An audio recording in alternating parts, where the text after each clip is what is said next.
ndio ilionekana kama kuna doa. Hiyo watu chezi ndio ilimtia doa naye akawa ametoka pamoja na mwenyekiti wake. Tunategemea jambo gani jipya kutoka kwa huyu CPA Cornel Barnabas, sio mpya bodi ya ligi?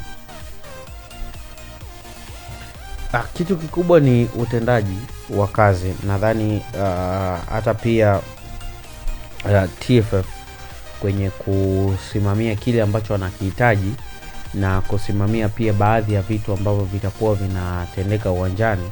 Kwanza fairness kwenye vilabu vyote, kama football jinsi ambavyo inahitaji fair play na fair game kwenye mazingira yote yale, namna ambavyo timu zitakuwa labda zinapangwa kwenye ratiba, namna ambavyo watakuwa nafanya maamuzi kwenye moja ya timu na timu tofauti, pia kwenye namna gani wanaweza wakakabiliana na timu ndogo pamoja pia na timu kubwa, ndo kitu ambacho kinahitajika. Ufanisi wa kazi uwe kwenye point ambayo unaweza kusema kwamba kuna baadhi ya vitu vimeongezeka. Yes, watu wengi wanaweza bado wakaendelea kuwa na doubt kwamba TFF kupitia Wallace Karia kuna kipindi aliwahi kuieleza nje kwamba bodi inaonekana kama vile iko huru, si ndio? Lakini why sasa hivi kwenye swala la maamuzi inaonekana mtendaji wa kila siku anatokea upande huo? Vipi ingekuwa kama bodi ile yenyewe ndio inaenda kuchagua zaidi, kwa sababu tayari bodi ipo. Yes, kwa hiyo bodi yenyewe labda ndio ingekuwa inachagua ni nani ambaye anaweza akawa sahihi mtendaji wa kazi kwenye bodi, ili waweze kujua kwamba kile ambacho sisi tumekichagua ndio kitu sahihi. Lakini kwa ukaribu zaidi, yes, kama miongoni ya kamati ambayo iko ndani ya board, iko ndani ya TFF, wanawezekana kuna mawasiliano ya karibu, na tayari kama wameshafikia mpaka kwenye hatua ya kuchagua nani anaweza akawa CEO wa bodi ya ligi, kuna ukaribu ambao upo kati ya bodi pamoja pia na taasisi yenyewe kama TFF, ili kuweza kujua ni nani ambaye anaweza akawa mtendaji sahihi kwenye kitu hicho. Kwa hiyo Cornel Barnabas amewahi kuwepo kwenye soka na amekuwepo pia kwa muda mrefu. Kwa hiyo kitu kama hicho na kubadilishwa majukumu, inawezekana tu ni kwamba yeye kitu gani zaidi kwenye utendaji ambacho ataenda kukiboresha.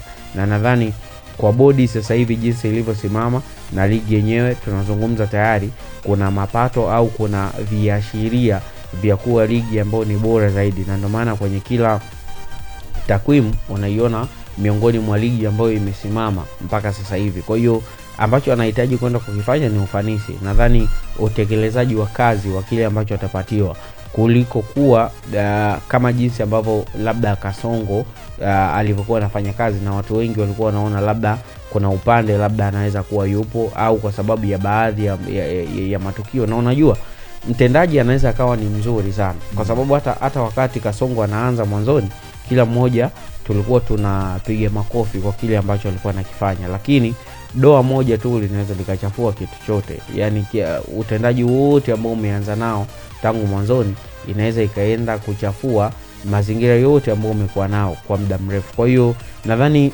yeye mwenyewe hatamani pia kuona kwamba kama kuna doa kwenye hichi ambacho anaenda kufanyia kazi, lakini kwa asilimia kubwa nadhani utendaji wa kazi ambao utakuwa imara zaidi ndio unaweza pia ukaipeleka bodi na ikaisogeza kuwa na fairness zaidi kwenye hivi vilabu, lakini pia hata pale ambapo kuna majukumu ya kusimamia labda kanuni ziweze kusimamiwa zaidi. Nadhani ndio kitu ambacho mtendaji wa siku zote wa bodi anatakiwa kusimamia, na yeye anaingia kwenye vikao vikubwa pamoja pia na hivi vikao vya TFF kwenye maamuzi zaidi, yupo kwenye swala hilo la maamuzi.